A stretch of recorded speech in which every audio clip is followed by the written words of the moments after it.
statement and then engage with the statement almost paragraph by paragraph. But for the moment, you talk and you explain to the commissioners what your version is on all the issues that were posed to you or you are called upon to answer. Do you understand each other?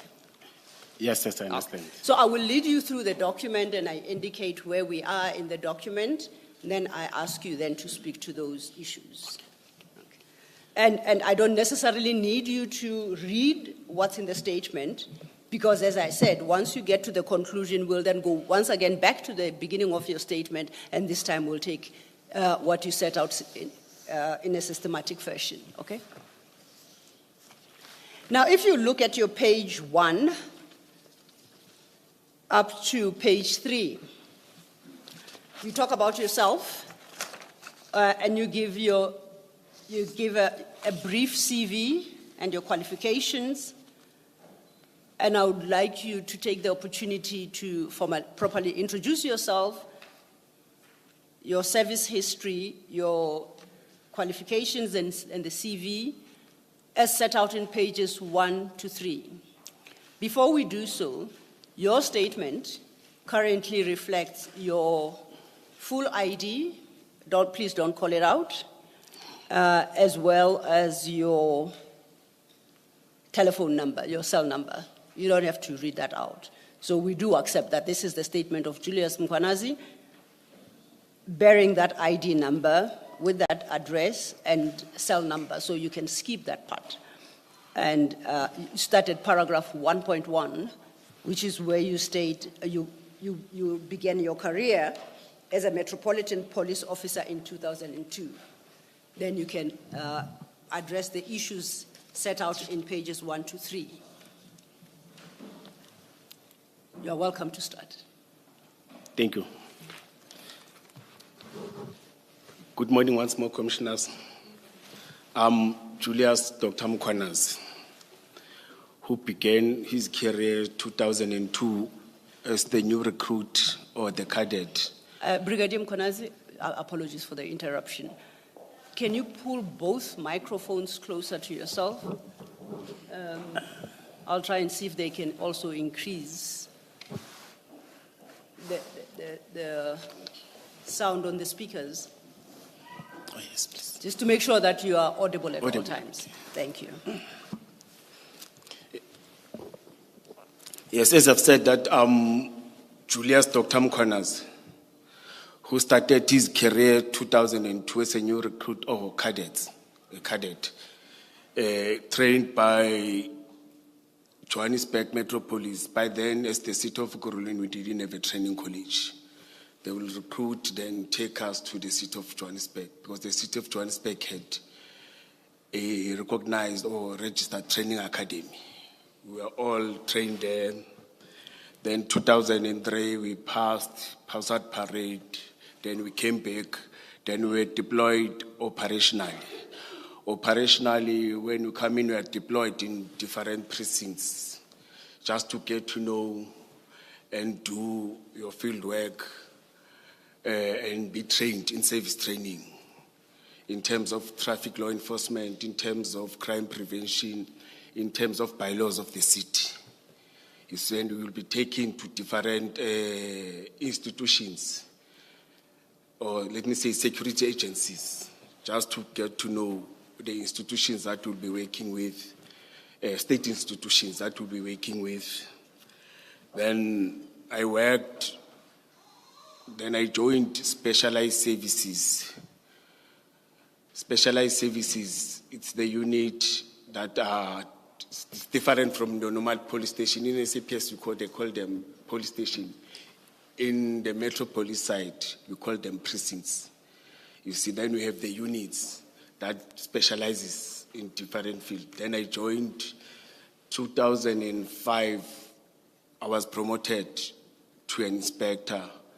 Then I went to college. I worked at the college for 6 months. Then I was recalled by then back to specialized unit. By then I worked for Public Order Policing Unit, POPs of EMPD. we were doing crowd management. We were doing crowd management to deal with protests, people that have applied for marches, spontaneous gatherings, anything that's to do with management of crowds. Events is part of it. Then I worked 2009. I request to refer because I forgot the state commissioners. Yes, Yes, 2009. you are at 1.2, your paragraph 1.2 at page 1. Yes, yes. Yes. No, 2009, there were adverts. I applied for superintendent position. Then I was appointed as a superintendent. Commissioners. Superintendent at Public Order Policing Unit. I became a unit commander of that unit.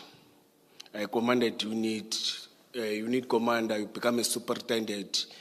You manage in terms of your deployment of your personnel, deployment of your resources, be able to attend meetings for events, meetings for special events, and interact with other stakeholders that are dealing with crowds, including internally within the city. You are interacting, you are engaging with different departments.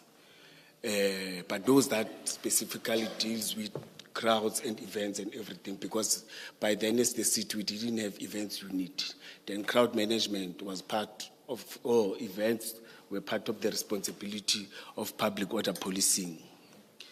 Then again, 2014, there were adverts. I applied for chief superintendent position. You see, it was, they were part, all these positions, not one position, becomes 3, 4, 5, all the candidates, becomes different employees of the city that apply and they are called for interviews.